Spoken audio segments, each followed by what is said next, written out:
कार्यक्रम घोषित होते ही लोकसभा चुनावों की आदर्श आचार संहिता भी लग गई है। अब इसी बीच दोनों ही प्रमुख राजनीतिक दल कांग्रेस और भाजपा का चुनाव प्रचार भी तेज हो गया है।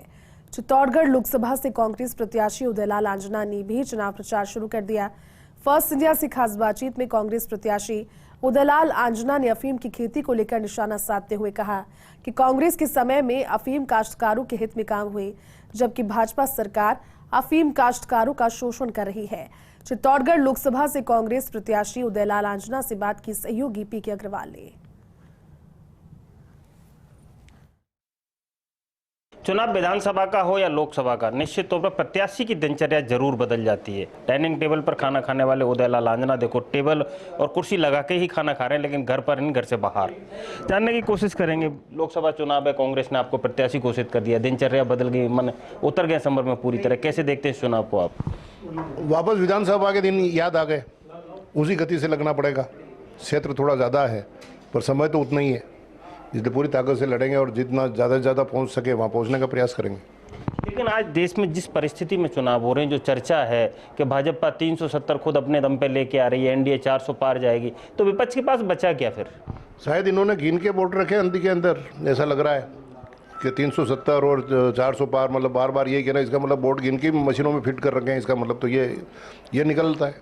बाकी लोकतंत्र में तो जनता का फैसला है, वोट जनता देगी तो 400 आएगी, 400 पार आएगी, 400 कम आएगी, तो भविष्य के गर्भ में छिपा हुआ है। कोई आदमी कैसे कह सकता है कि 400 पार है, इसका मतलब उन्होंने वोट काउंटिंग करके रखे ईवीएम में।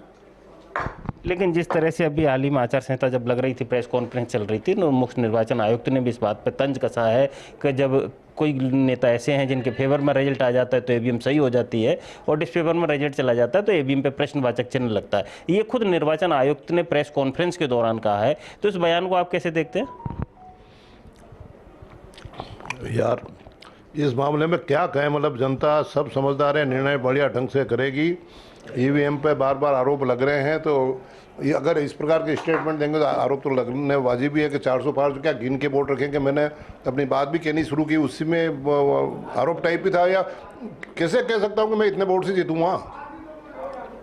वो तो वही कह सकता है जो ईवीएम में कुछ मैं कह सकता हूँ कि मैं 1 लाख वोट से जीतूँगा, 1,10,000 से जीतूँगा, ऐसा फाइनल फिगर कैसे बता सकता हूँ?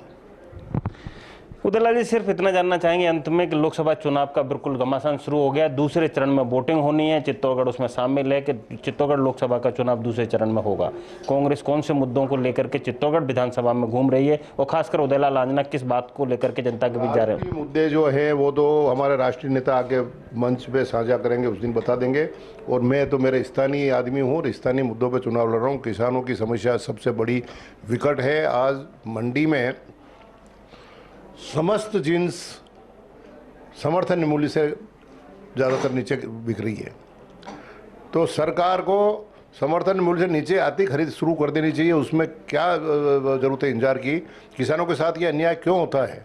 प्रधानमंत्री जी ने खुद ने वादा कर रखा है कि मैं किसानों की आय डबल करूँगा, तो डबल करूँगा, तो जब समर्थन मूल्य पे तुम खरीद ही नहीं रहे हो तो अब शोषण हो रहा है किसानों का, ये क्यों नहीं देख रहे हो आप? वो मुद्दा है।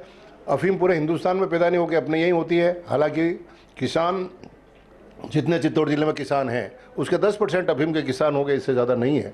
लेकिन एक किसान की भी पीड़ा क्यों हो, इसलिए उनकी पीड़ाओं का समाधान भी करूँगा। आज गिरिजा व्यास थी सांसद, जब अफीम के भाव बढ़े थे उसके बाद आज दिन तक भाव नहीं बढ़े। धारा 29 में लोगों को हनुमान जी की पूंछ बना दिया जाता है और इतना लंबा शोषण होता है कि कोई कल्पना नहीं कर सकता। मैं तो गाँव में बैठ रहा तो उसे मालूम है कि एक केस में 10-10 करोड़ 5-5 करोड़ रुपए इकट्ठे कर लेती है पुलिस। इस प्रकार की बातें ज़मीन पे बैठो तो मालूम पड़े। मैं यहाँ रहता हूँ तो वो भी यहीं रहते हैं, वो भी गांव में जाते हैं, क्या उनके इस कानों में ये बात नहीं गूंजती है? तो ऐसे शोषण बंद क्यों नहीं होने चाहिए? जिसके पास माल मिले वो मुलजिम, बाकी क्या मतलब है? एनडीपीए से बना होगा कभी किन्हीं परिस्थितियों में, तो कोई विसंगति है तो दूर नहीं कर सकते उनको। तो ऐसी विसंगति दूर करने के लिए वो लड़ेंगे। अफीम की रेट बढ़ाने के लिए लड़ेंगे। सीपीएस पद्धति का खूब विरोध हो रहा है ज़बरदस्त। किसानों का इतना शोषण हो रहा है कि आज भी तो आपने 5 रोडों के चीरा लगा दिया, नारकोटिक्स घर में घुस गई, बेचारों के खिलाई पिलाई हो रही है और पैसों के बंटल बांध के लेके जा रहे हैं। कोई बोलने की स्थिति में नहीं है। कांग्रेस किसान शिकायत करने की स्थिति में नहीं है। शिकायत करेंगे तो मेरा लाइसेंस कट जाएगा, ये स्वार्थ है किसान का बेचारे का। तो स्वतः ही समझ करके निर्णय करना चाहिए, ऐसी गलत पद्धतियाँ नहीं लागू करनी चाहिए। और किसानों से कह रहा हूँ तो कि ऐसी गुलामी वाला धंधा छोड़ो। अगर सरकार तुम्हारी समस्याओं पर ध्यान नहीं देती है तो ऐसी गुलामी वाला धंधा क्यों करते हो? छोड़ो इस अफीम की खेती को। और किसान आज इस मूड में आ गया है कि स्वतः ही अगर ऐसी परेशानी बनी रही तो किसान अफीम की खेती करना भी छोड़ देगा। और शायद सरकार की नीयत भी यही है कि इतना तंग करो इन किसानों को, इतना तंग करो कि अफीम की खेती खुद ही छोड़ के भाग जाए कि हम तो पट्टे दे रहे थे, नहीं भाग गए। ये थ्योरी अपना रखी इन लोगों ने। बाकी किसानों की समस्या के लिए चुनाव लड़ूंगा। और किसानों की कोई भी समस्या हो, चाहे अफीम की हो, चाहे जींस की समर्थन मूल्य खरीदने की वो हो, या और कोई किसानों की समस्या हो, तो उसके लिए चुनाव लड़ रहा हूँ मैं। तो ये थे चित्तौड़गढ़ लोकसभा से कांग्रेस प्रत्याशी उदयलाल आंजना। खाना खाते खाते उन्होंने जो बात कही है, निश्चित तौर पर किसानों की समस्या को लेकर के वो उतरे हैं और लोकल मुद्दे जो हैं निश्चित तौर पर चुनाव जीते तो लोकसभा में प्राथमिकता से उठाएंगे और किसानों की समस्या का समाधान कराएंगे। कैमरा पर्सन चंद्रेश जैन के साथ P K Agarwal, First India News, Chittorgarh.